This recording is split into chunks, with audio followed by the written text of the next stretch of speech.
बिस्मिल्लाहिर्रहमानिर्रहीम। अस्सलाम वालेकुम। मैं आ गई छत पे और टाइम है जी असर का। अभी नमाज़ पढ़े और छत पे आ गए जी हम। और ये रहे जी, इस साइड से तो मैंने सफाई कर दी क्योंकि अभी थोड़ी देर पहले तकरीबन थोड़ी देर नहीं, खैर ज़ोहर के टाइम बारिश हुई और ये देखिए छत भी गीला है अभी।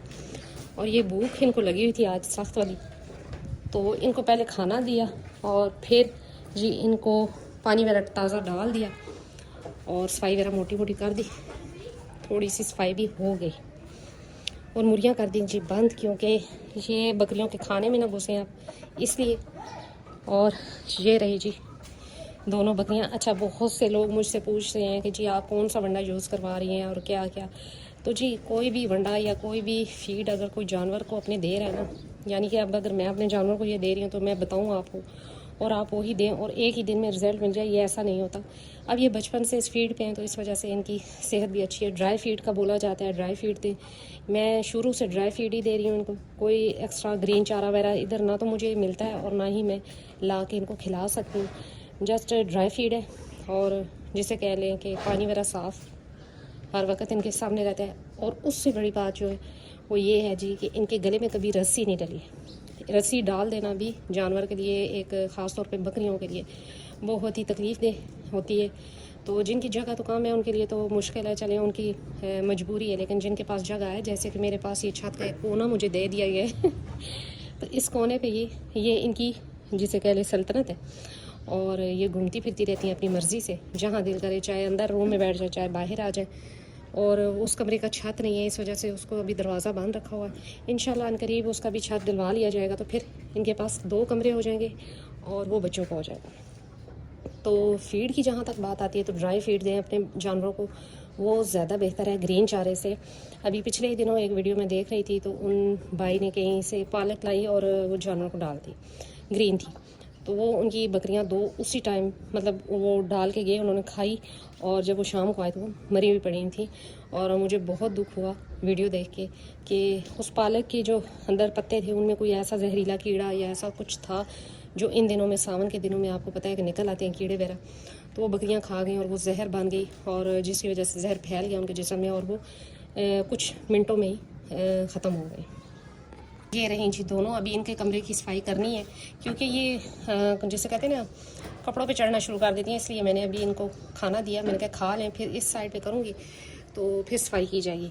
अच्छा जी, अच्छी बकरी कौन सी है और शौक़ या फार्मिंग या बिज़नेस कह लें कैसे कामयाब हो सकता है, तो अच्छी बकरी वही है जिसके माँ बाप का आपको पता हो, या ये कह लें कि ब्लड लाइन का पता हो। और सेकंड बात यह है कि बाज़ दफ़ा ऐसा होता है कि ब्लड लाइन का पता होता है, सारा कुछ होता है, लेकिन उनमें ऐसी बीमारियां आ जाती हैं जो कि आगे नस्ल दर नस्ल चलती हैं। जिस तरह कह लें कि एक बकरी की माँ में हैवानी की खराबी का मसला बनता है, बार बार हर सूए पे बन जाता है, तो आगे भी जाके उसकी बेटी में भी ये चीज़ ज़रूर आएगी। इसी तरह एक बकरी है वो बार बार बच्चे गिरा देती है, तो उसकी में भी कि उसकी बेटी में भी आगे ये चांस आ जाए। इसी तरह अगर एक बकरी है और उसका कह लीजिए कि जिसे कह लें कि बार बार कोई ना कोई बीमारी उसके साथ लगी रहती है, तो आगे आने वाली नस्ल में भी उसका हो सकता है कि ये चांस बन जाए कि आने वाले दिनों में उसके बेटी में भी ये चीज़ आ जाए। तो जी मुझसे पूछा गया कि कारोबार या जिसे कह लें बिज़नेस या शौक़ कैसे मुकम्मल हो सकता है, तो शौक़ और बिज़नेस तभी आपका पूरा होगा जब आप जानवर के बच्चे बचा सकते हैं। मेरे पास शदीद सर्दी में भी बच्चे आए और शदीद तरीन गर्मी में भी बच्चे आए। अल्लाह का बहुत करम है, उनको बचाना में मतलब मेरी मदद की गई और घर वालों ने भी बहुत सपोर्ट किया मुझे और उनको बचा पाई। तो उससे ये होता है कि जी जैसे ही बचा हुआ तो मैं इधर शदीद गर्मी थी तो मैं दूध पिला के नीचे रूम में ले गई, रूम में अपने पास रखा। इसी तरह जब शदीद सर्दी में कोई बच्चा आया तो मैं दूध पिलवाया, यहाँ पर गुड्डी के साथ रखा और उठा कर नीचे रूम में ले गई। कुछ दिन यानी कि हफ्ता 14 दिन मैंने ये रूटीन रखी, उसके बाद जानवर अपनी माँ के साथ या यहाँ पर शिफ्ट हो जाते थे। अब जिन भाइयों के तो जिनको पता है ज़्यादा जानवर वो कमरों में नहीं ले जा सकते, तो वो कोशिश करें कि टाइम पे सीज़न देख के बकरियाँ क्रॉस करवाएं। और जिनके पास तो 1-2 का शौक़ है या कीमती जानवर है तो उनको चाहिए कि फिर ये काम ज़रूर करें कि अगर शदीद गर्मी या शदीद सर्दी में बच्चे आते हैं तो उनको रूम में ले जाएं। एक कारोबार या एक शौक़ उस टाइम तक जो है ना वो कामयाब नहीं है जब तक आप उससे आने वाला जो आगे सरमाया या ये कह लें जो प्रोडक्ट है वो आप बचा नहीं सकते।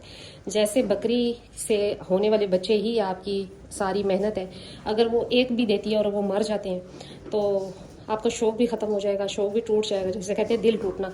और अगर कारोबार करें तो वो भी आपको नुकसान है। तो इसलिए कोशिश की जाए कि अच्छी बकरी ख़रीदें, अच्छा जानवर लें। अगर आपने 10 की वो जिसे कहते हैं एस्टिमेट लगाया हुआ तो आप 5 ले लें बकरियां, लेकिन अच्छी नस्ल की लें।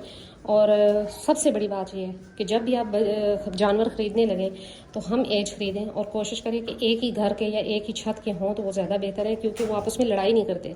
जो आने वाला सबसे बड़ा मसला है वो यही होता है कि जी बकरियाँ एक दूसरे को टक्कर मार देती हैं, जिसकी वजह से अक्सर जानवर ज़ाया हो जाते हैं। अब ये देखें, ये इसकी बेटी है ना, तो इसको यानी कि जमजम गुड्डी की बेटी है, तो इसको कोई इतना कुछ नहीं कहता। जबकि मन्नत बाहर की बकरी थी, तो अभी जब मैं इस साइड पे कर दूँ ना तो ये गुड्डी भी इसको मारेगी, जुमन भी इसको मार जाता है। तो इसलिए मुझे इसकी काफ़ी केयर करनी पड़ती है। जब तक ये खुद को अपने आप को संभाल नहीं सकती तो मैं इधर ही इसको सेपरेट रखूँगी। तो ये थोड़ी सी अक्लमंदी आपने दिखानी है कि जब भी जानवर ख़रीदें एक एज के ख़रीदें। अगर गबन ले रहे हैं तो कोशिश करेंगे एक ही घर के हों ताकि वो एक दूसरे को मारें ना। और उससे बड़ी बात यह है कि जो होने वाले बच्चे हैं उनको लाजमन बचाएं, तभी आप कामयाब हो सकते हैं। जहाँ पर आपने 10 बकरियाँ लेने का सोचा हुआ है वहाँ पर 5 ले लें, लेकिन अच्छी लें। जैसे कह लें कि किसी के घर की, किसी फार्म की लें तो ज़्यादा बेहतर है। मंडी से जानवर उठाने से परहेज़ करें। मैं ये नहीं कहती कि मंडी में जानवर ठीक नहीं मिलते। मंडी में अक्सर ये होता है कि ऐसा फ्रॉड हो जाता है कि जो कि हर बंदे की समझ से बाहर है, हर बंदे को समझ नहीं आती। तो ये छोटे छोटे पॉइंट है जो कि मैं अपने एक्सपीरियंस की बेस पे कह रही हूँ। बाकी जो उस्ताद लोग हैं वो तो मंडियों से भी ले आते हैं और उनके बच्चे बिक भी जाते हैं और वो संभाल भी सकते हैं, कोई ऐसा इशू नहीं है। तो ये जी बाबू खार है और ये राजी साफ़ पानी। बारिश हुई लेकिन अभी हवा नहीं चल रही तो हब्स हुआ है, लेकिन ये है कि फिर भी मौसम बेहतर है। अभी ये दोनों खा लेंगी तो इंशाल्लाह इनको भी इधर कर दिया जाएगा। और अगर तो आप शौक़ कर रहे हैं तो शौक़ में भी अगर आपने 5 या 6 बकरियां लेने का सोचा हुआ है तो 1 या 2 बकरियां ले लें, अच्छी लें, किसी के घर की लें, किसी के फार्म की लें और एक ही जगह से लें। तो उसमें बेहतरी ये होगी कि आपके जानवर मार नहीं खाएंगे, उनको आप इकट्ठा बंद भी कर सकते हैं, आपको जगह का भी मसला नहीं बनेगा क्योंकि वो एक ही जगह से आई हुई होंगी, इसलिए वो एक दूसरे को इतना नहीं मारती। जबकि एक अगर कोई अलहदा से बकरी ला के आप बीच में ऐड कर दें तो वो बड़ी ही मार खाती है, चाहे वो बकरा है चाहे वो बकरी है। तो ये दोनों जी अपना खा रहे हैं। माशाल्लाह से आज बारिश हुई तो खाना पीना भी इन्होंने ठीक किया। जिस दिन बारिश होती है उस दिन ये सही खाते हैं और जिस दिन बारिश नहीं होती, गर्मी हो तो फिर कम ही खाते हैं। लेकिन यह एक अल्लाह का करम है कि ये सही खा रहे हैं मेरे जानवर। तो बेकिंग सोडा लाजमन यूज़ करवाएं बकरियों को, चाहे सर्दी हो चाहे गर्मी हो। इसमें यह है कि उनके हाजमे का जो मसला है वो ठीक रहता है, यानी कि मैदा सही रहता है, सिस्टम ठीक रहता है, उनका खाना पीना ठीक करती हैं। तो अगर आपने अपना शौक़ और अपना कारोबार जिसे कहते हैं कि बचाना है या ये कहते हैं कि नफ़ा हासिल करना है, तो ये मेन बातें थी, कुछ पॉइंट थे जो मैंने बताए आपको। और आई थिंक कि समझ आ चुकी होगी सबको, क्योंकि ये मेरे पर्सनल एक्सपीरियंस है, इस वजह से मैंने आपसे शेयर किया। बाकी आप लोगों की अपनी मर्ज़ी, जगह अगर हो तो कोई इशू नहीं होता, लेकिन अगर छत पे या इस तरह छोटी जगह पे शौक़ किया जा रहा है तो फिर आपने ये बातें ज़रूर जहन में रखनी है। तो जी यही थी आज मेरी छोटी सी वीडियो। मिलते हैं नेक्स्ट वीडियो में नेक्स्ट किसी टॉपिक के साथ, तब तक बाय।